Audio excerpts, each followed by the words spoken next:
What's up? We in Detroit. I'm gonna take y'all by my old neighborhood later, but this is the area I live in right now, downtown area. I'm glad y'all following us. Home folks think I'm big in Detroit City. This is why I'm so tall. I used to come in here every day, get one of these and a Snickers. Every single day I had to have one. This is the house I grew up in, right here on the right. In the top bedroom on the right, me and my 4 brothers used to sleep together in that room. We used to play football in the street, but this is it, and this is home, and this is my street. Dang. Everybody think we live this glamorous limousine and Bentley life, but this is real life, baby. I wanna go home. Oh my goodness gracious.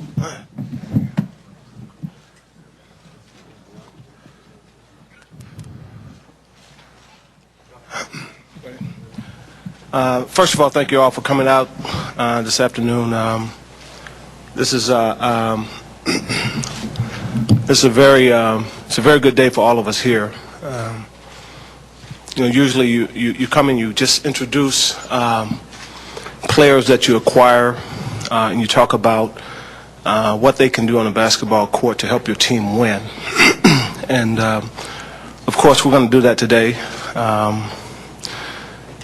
If he couldn't play basketball, he wouldn't be sitting here right now. But Chris brings a lot more to the table than just another basketball player coming here to play for the Detroit Pistons. I think he embodies everything that we try to stand for as a basketball team and as an organization. I think he is what we want to be about as a team. Is people of his character, of his background, of his upbringing. Those are the type of people that I want to bring to the Detroit Pistons. So he's more than just another basketball player sitting here. I feel like he's a pretty special guy from a special family, from a special background. There's an obvious connection here to Detroit, and I'm proud to say today that not only is Chris Webber back home, but he's back home as a Detroit Piston, and we could not be happier. So with that being said, I will gladly open it up and allow you guys to fire away at this guy right here. Question? That was easy.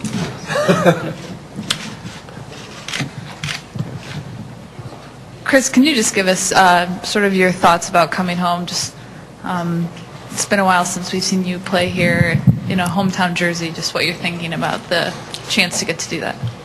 Yeah, this is definitely special. I never thought I could be a Piston at this point in my career. So for me and my family, it's a total surprise, or it's a total shock, and I feel great.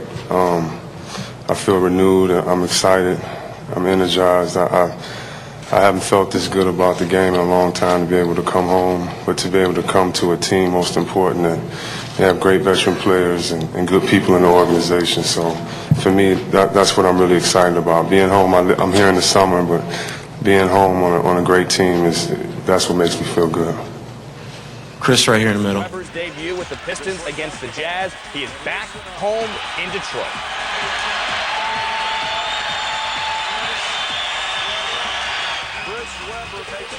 The nice standing ovation at the Palace. And here are your Chris Webber Piston highlights. This is his first assist. Trivia question, remember, it goes to Chauncey Billups, and it was a 3. This is his first basket. It came in the second, and he got the funky roll. And this is Chris Webber's first blocked shot. C-Web, 2 points, 3 assists, 5 boards in just over 15 minutes. Just over a minute left. We fast forward. Pistons down 6. Billups' first game back. Reverse layup. He brings them back. He scores 26. Under a minute left. Pistons down 4. Get it to Lindsey Hunter. Now it's a 1-point game. Now 5 seconds left. Still down 1. Billups for the win. No. Rebound. Yes. But look at it again. After the buzzer. Jazz win 100-99. Jerry Sloan. This is a team that we didn't like. They were at a point where we were trying to get. It was tough to swallow. Center from Virginia Union University, Ben Wallace. It ain't Jordan against the bad boys, but it is a former Piston, current Bull, going back for the first time. Big Ben Wallace, first trip to the Palace since being traded. When Big Ben was a Piston, hey, won a ring, 4-time NBA Defensive Player of the Year, helped lead the Pistons to a franchise record 64 wins last season. So you got to wonder, what kind of love exactly would Ben get in the Palace? Ladies and gentlemen, first at center, please welcome the player that served as the cornerstone of the reemergence of the Detroit Pistons basketball. From Virginia Union University, Ben Wallace. Mixed emotions from the crowd, getting some love, though, from his former teammates.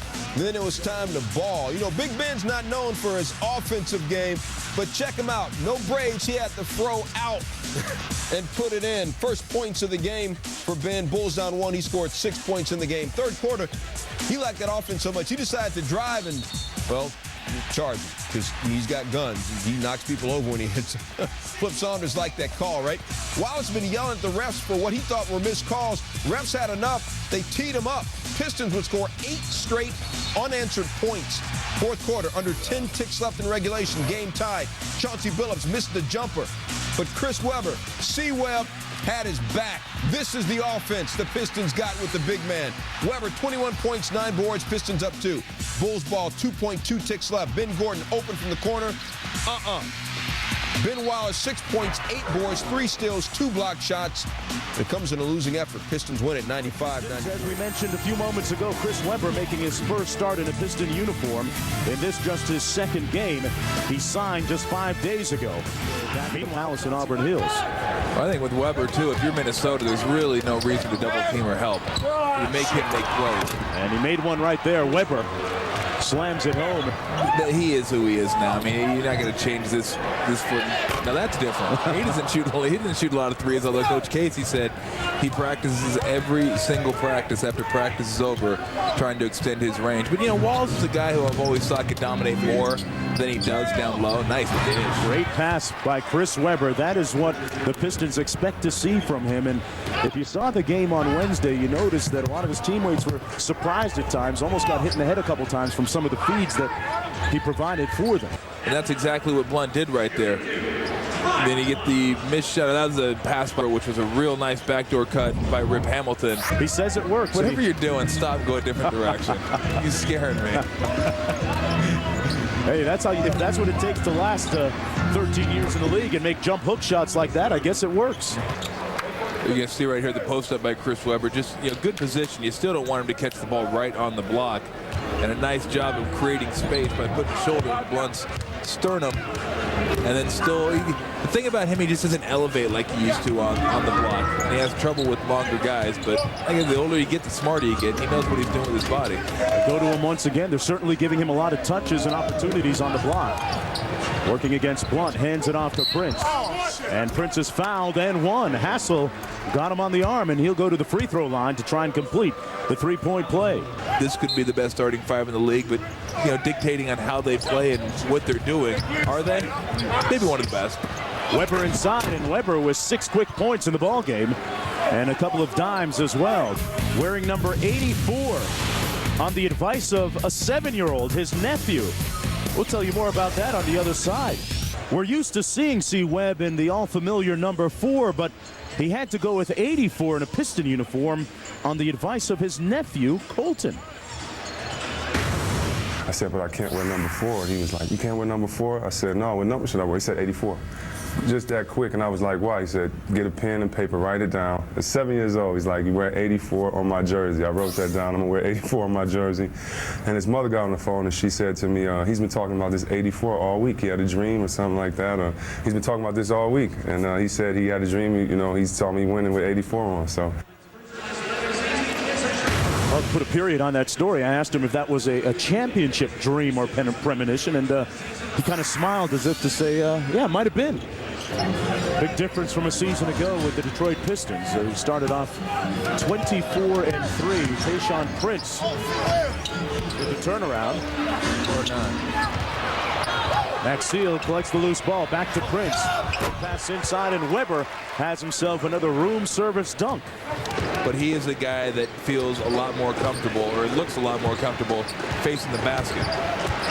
He was one of the guys that came over in that trade for Wally Serbian. Hamilton, and he got a very auspicious bounce. Well, that's been a reoccurring theme. Let's turn it over. His last 3 trips down the court have been just ugly possessions. Phillips into the paint. Weber with the jump hook, got it to fall. And Chris Weber now with 10 points in the game on 5 of 7 from the field. Phillips out top for the Pistons. Minnesota looking for a little offensive rhythm here. Chris Weber has his rhythm thing going. He is all things Detroit. Minnesota on defense now, see if they can come up with a stop. Weber back in the ball game for Detroit, and Hamilton takes care of business on this possession. Isolate Tayshaun Prince. There you go, help. Weber lost it, got it back. Wasn't pretty, no Picasso, but it counted. He just kind of walked through the traffic that time, Tom Tolbert. This is what they were missing during some of those games. I mean, he was the guy that got this started at the end. It looked like they were a little lifeless. He got to go and hit some big shots for him. Weber hitting a big shot, ingratiating himself to his new teammates. C-Web putting in a good night's work with 16 to go along with 6 As we go for Rip Hamilton and the Pistons visiting Green Team West. Yes, how about Chris Wilcox, Ray Allen, and the rest of the Sonics. Ray Allen gets to Rashard Lewis for 3 right there. Lewis passes Gary Payton for first all-time on the Sonics three-pointers made list. More important, they're up by 2 there in the ball game. Now Chris Weber gets the behind-the-back pass of Rip Hamilton for the layup. Detroit's up 24-18 there in the first. We take another look there. Tricky C-Web, and yeah, just dog Johan Petrol right there. Pistons up by 8 after 1 second quarter. Allen and Wilcox working together. Still Detroit's up 1 at the break. Third quarter, Rip Hamilton gets to C-Web. Yeah, he received the pass from him before. This time he gave it to him, and falling down. Really underrated Michael Douglas. Third quarter score, Detroit 73-71. Fourth quarter, Rip Hamilton comes up with the steal, gets to Antonio McDyess, and look at him go up for lay-in and the foul. Detroit with an 81-72 lead. And then Earl Watson for the home club decides to get it to Ray Allen. Good idea. 14 points in the fourth quarter for Walter Ray and 27 in the game. Club's down by 1. Chance for the tie right there, down by 2. Hey! Well, how about Rip Hamilton grabbing the rebound? And they had the right guy shooting it. Ray Allen shoots it. That's all you want if you're a fan of the Sonics. Their club suffers the loss, 101-97. Detroit picks up win number 40 on the season. And look at the positive numbers that Chris Weber continues to deliver for them. 24 points, 8 rebounds, 6 assists, and a couple of tricky steals to go along with it. You know what? I bet you got it twisted, you don't know who to trust. So many players. It's the only locker room in the NBA that blasts Tupac before games. I asked Dale Davis, why is Tupac so angry? Why you should be angry? All our life, you know what I'm saying? Seems like each season the Pistons have a different anthem. I wanted to know, what's the anthem of 07? It's not really an anthem right now. I don't see anybody out there with no really hot music right now. You know what I'm saying? It's just, I'm just waiting for something to drop, but you know. Do any of your teammates have good music? No, they have the worst music. Dice is the rapper right here, man. Who? McDyess? Yeah. Can you flow? Man, don't listen to that guy right there. Why not? Because I don't know how to rap. But I'll tell you who does know how to rap. Chris Weber, and he's actually pretty talented. 8 years ago, Weber released a CD titled Too Much Drama, and during a recent interview, I popped out his CD. Too Much Drama? Oh man, yeah, that's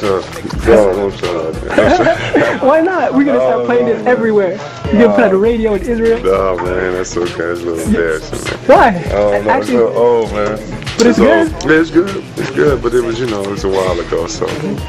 So you don't talk about it too much? No, I don't talk about it too much anymore, man. You're not gonna get a little sample here? No, hell no. Hell no. As a child, Weber had lots of Jewish friends and even went to their homes to celebrate such holidays as Passover and Hanukkah. There were a lot of Jewish kids there. There were a lot of Jewish kids there. You once went to a Seder. Can you tell me about that experience? One of my closest friends was Jewish. His name was Andy Slovis, and Andy was my point guard, and that was the first time I got to experience Hanukkah at a Jewish home, and the traditions and the lights and the candles and everything, and it was fun. I mean, I think that's the best thing about being young and being around different races is that you're so open-minded that you can share your experiences, and I had a great time, Dog, we got heat. You guys in here are having so much fun. I've never seen anything like it. It's just the type of team we got, man. It's like a big family in here, man. Everybody's, real close-knit group of guys, as you can see. See how we act like brothers. What can you tell about being on the team with Rasheed Wallace? Rasheed, good people, man. Hard worker. Rasheed, any message to your fans in Israel? Please don't ask him that. Please don't ask him that. Did anyone ever tell you look like Chris Tucker? Chris Tucker? Look that bad? No, well, shit, he can't look that bad. Are you a good cook? Yeah. Yes, I am. Well, I cook chicken, beef, fish. Alligator? Yeah, I don't cook no alligator. But I know one thing. What's that? You see me in a fight with a grizzly bear, pour honey on me. Ellie Sackback, the embedded NBA. One of the Eastern Conference Finals from the Palace of Auburn Hills. LeBron James averaging 26, 8, and 8 in these playoffs. From Rasheed Wallace pumping them up in the D. Here we go. Second quarter highlights. LeBron James, the catch and the lay-in. 36-29 Cleveland. And then right here, the D by Cleveland. The steal by Z. And they're running Larry Hughes. The cut back, the miss. Drew Gooden, the O board. Oh, and he pounds it down. 18 offensive rebounds for the Cavaliers in the game. Now, on to the third we go. Rip Hamilton coming off the screen, banging it down. Detroit leads 48-47. Now, late third. The steal by LeBron James. Shovel to Snow. Gets it back to him. Boom! He throws it down Mega Blast style. LeBron James, a majestic jam at the end of the third quarter. We head to the fourth. Detroit 56-55. Time winding down on the clock. The hoist, the miss. Jason Maxiell, the O board. Mr. Big Shot wide open. Why was he left wide open? He's going to kill you every time. Now, under 4 minutes to go. Big Z hits the shot, giving Cleveland the lead 72-71. And then Detroit, the extra pass from Tayshaun Prince. Chauncey Billups again. 78-76 Detroit, under 2 minutes to go. Those were his only 2 3-pointers of the game. LeBron to Big Z for the tie. No, but the rebound to Larry Hughes with 15 seconds left. Cavs another chance after a timeout. Here's what Mike Brown drew up. Pretty sweet play. LeBron the drive and kick. Marshall open, but he misses it. That would have put him up 1 with about 5 seconds left. Pavlovich gets the foul on Billups. Here's another look. LeBron had a step on Tayshaun. Mike Brown put the decision in his hands. Drive and do it yourself or kick it out to an open teammate. LeBron, unselfish, deferred to Danielle. Hey, the play was there, the execution was not, and Detroit wins 79-76, and they take a 1-0 lead. Tonight at 9 on ESPN, Game 2 of the Western Conference Finals. The Spurs host the Jazz. The first quarter, of course, LeBron obviously looking to perform better, going aggressively to the hole. He did. He performed aggressively because the one thing he did, he went to finish. And I think when he goes to finish and you see plays like this, then that's what Chuck was talking about. They're on their heels. You know, the Pistons did a good job of staying in the game against a Max Hill. But he had the Pistons on their heels. No question. But you got to. No, I know we're talking about LeBron on the last play, the shot but Jason Maxiell was unbelievable tonight. He was the MVP for the Pistons. And there he is with the block right there, right on cue, and then it leads to fast break opportunities. But LeBron just couldn't be denied, and these are the plays that he finished. He's too big, too strong, too quick, and too good to pass these opportunities up. But there's that guy again. And I tell you what, the Pistons do not want to see LeBron being aggressive. They want him to be a playmaker. You know, if this type of game was in Cleveland, I think you'd have probably a win. So that's why you can't give away games, as we would say, on the road, because in a 7-game series against Detroit, those games don't come back. And let's say something, Mark, you disagree with me and Magic. We said, and first of all, you had a right to your opinion. Did LeBron get fouled? He could have got fouled. But you can't expect to get calls on the road. Does he get that call in Cleveland? Probably, maybe not. but you can't expect. You got to always assume the worst on the road. Oh, I didn't disagree. I said the two of you would have gotten the calls. Not on the road, we wouldn't have. Well, here's the second half, and Detroit really trailed. I kept thinking they were dominating. I'd look up, they'd be down 4. But see, the game slowed down. What did Kenny say early? Kenny said Cleveland cannot win a close game. Charles said early on, he said the game has to be in the 90s for Cleveland to win. What happened? The game slowed down. It was in the 70s. Kenny said it couldn't win a close game. Same thing happened. The Detroit Pistons got too many go-to guys in a close game so that they can win the game. That's why they went to Rasheed Wallace. Sometimes they can go to Hamilton. Billups won the game the other night. So they can go to different guys to win the game, where Cleveland always has to rely on LeBron James winning the game for them. You can't not only go to guys on offense, they got go-to guys on defense. They could stop you for a possession, which Cleveland doesn't have, but one guy who can really stop a guy in LeBron James on an individual basis. You look at Detroit, you got 5 defenders and a team defense that will stop you, as is shown right here, and then you got guys who can finish like Rasheed Wallace. Yes, he was 7 for 10, and most of the work he did, most of the damage in the fourth quarter. If this game ever slows down, it's going to be it's going to be hell on LeBron. Because when he has to go 1-on-5, hey, it wasn't heck, it's hell. When he has to go 1-on-5, it's a nightmare.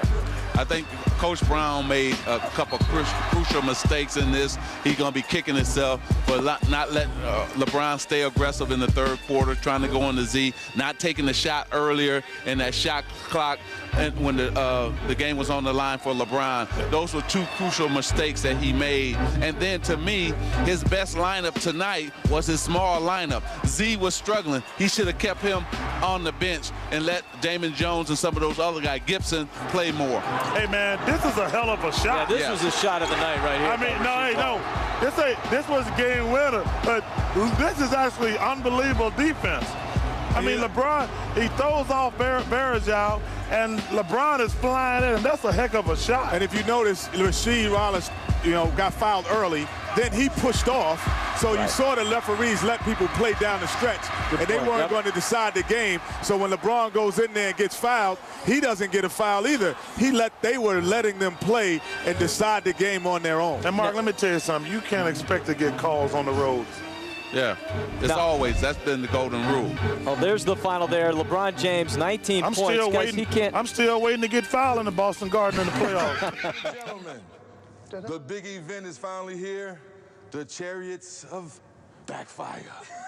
Before we get started, I have to introduce Allison Felix, Sonia Richards Ross, 2 of the fastest young ladies ever to run. Woo-hoo! Starting this first lane, Shaquille O'Neal, a.k.a. the Big Aristotle, is ready to race. Let's do this. All right? In the next lane, Sir Charles Barkley. Woo-hoo! War buzzard. In the next lane, Mr. New York City himself, Kenny the Jet Smith. Matchstick knees. And in the next lane, Mr. Detroit himself, Hunger Games. C. Webb. Get it going. Let's get it going. And the elder statesman, Elevator Ernie Johnson again. Any advice you want to give them? Well, they say the race is not for the swift, but the one who endures. So just finish the race, gentlemen. If all else fails, high knee, hold on, and die for that life. Is the ambulance still here? We have the ambulance over there. We have Oxygen over there. Ernie, any last words, Ernie? Last words is not a good thing to say right now. No, that's fine. C. Webb. I'm ready, man. Let's go, man. Kenny, you called this event. Any last words from you? I'm racing against time, not against them. What? Oh. Okay. Sir Charles. I just got to beat somebody. You have the last word, big fella.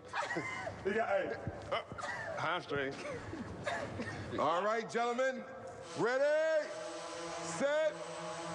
Hey. No way. Come on. No way. That was such a false start. You're right, that was a false start. Oh! You saw that? You saw that the last second. Oh, no way. No way. That was such a false start. No way. You saw that? You can't catch me. Well, he got ahead. I knew he was out of shape. Shaq blew his hamstring out. False start. Yes. False start. Do it again then.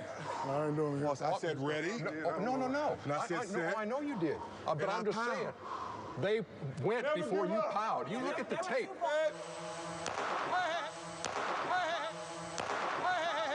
Do it again. Are you kidding me? Never. No way. No way, man. No way. I'm like the U.S. Olympic team. I'm good. I got jerked. You cannot win doing Superman. You have to run. In life, you got to run through the tape. Everybody. You can't never give up. Kenny, come on. I won't participate in the medal ceremony. I will not participate in this. Me and Doug Collins. I will never take that medal.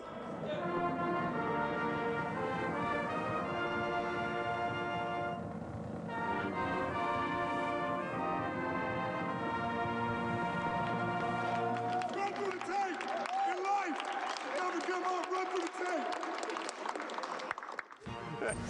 Oh, my. Run through the tape in life, kids. That is not. Never give up. That is not accurate. No matter how bleak things look, run through the tape. That is not accurate. Keep your blinders on and run through the tape. We did it, baby. We did it. Really a 13-6? Listen, that's not bad.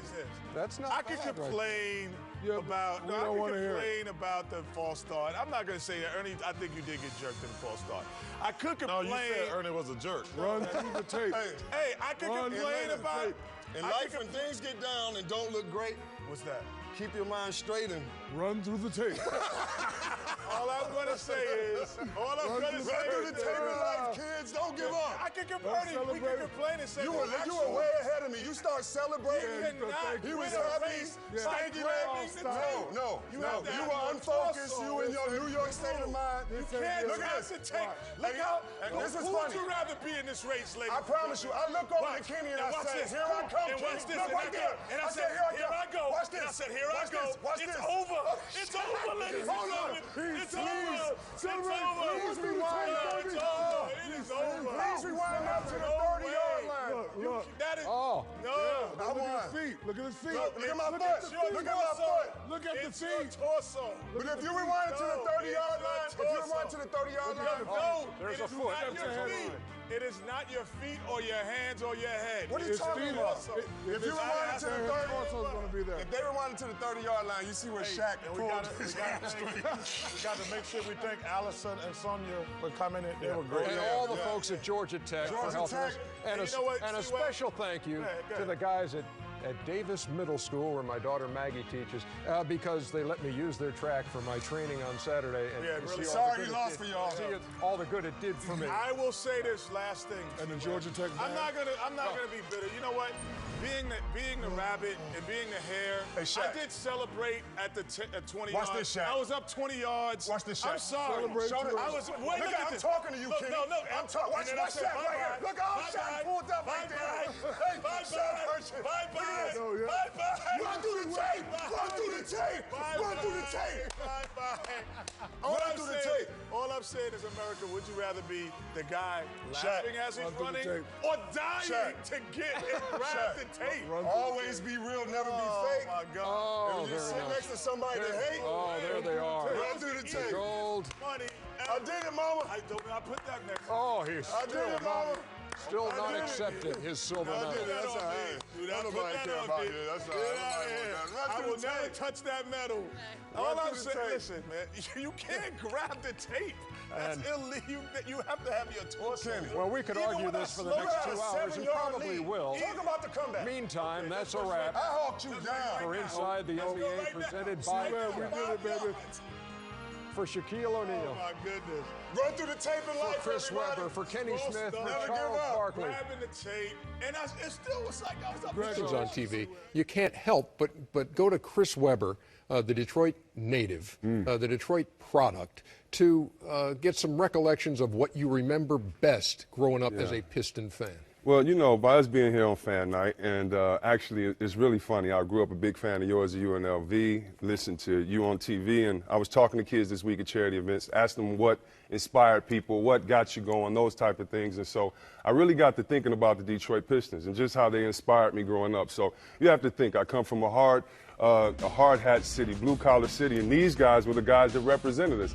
It was Joe Dumars. Now we all knew Joe Dumars was the gentleman, but we also knew his job was to check Michael Jordan. So coming from that city, I felt like we were the underdogs. We took it on. Bill Laimbeer waving his hands to crowds on the opposing crowd saying, "Boo me some more." And so in high school, 1991, watching them win the championship, it was no better feeling. But I remember so many great things about the Pistons and their players. Isaiah scoring 44 on a hurt ankle, those type of things. But a couple of things that I remember that influenced my life and that you just have to love as a basketball player. So every day, Isaiah Thomas after a game saying, "Hey, Mom, I love you." That's why I said after every single game on TV, "Hey, Mom." I saw that at 12 years old from Isaiah Thomas. Joe Dumars. I remember us winning the championship with Joe Dumars. I don't remember Joe Dumars giving a speech, giving a ring. I remember Joe Dumars' father passed away. And I remember he went to the funeral and put the ring in the casket. And those are just the type of things when you're young, you can just believe the best in sports. You can take out the best in everything in the world. You're looking through a rose-colored glasses. And being a fan of the Bad Boys, being a fan of Chuck Daly, being a fan of the owner of the Pistons and that whole era in life, just the 90s, the back-to-back champions. It was just more than basketball. It gave us pride. It gave us city hope. And it was just great growing up being a Pistons fan. You seeing I'm getting hyped and sweating about it now. And, you know, just growing up, my memories of the Pistons are wonderful, you know. You know that guy sitting to your left? He's awesome. Yeah. Great stuff, yeah. man. Thanks, man. Appreciate it. That's tremendous.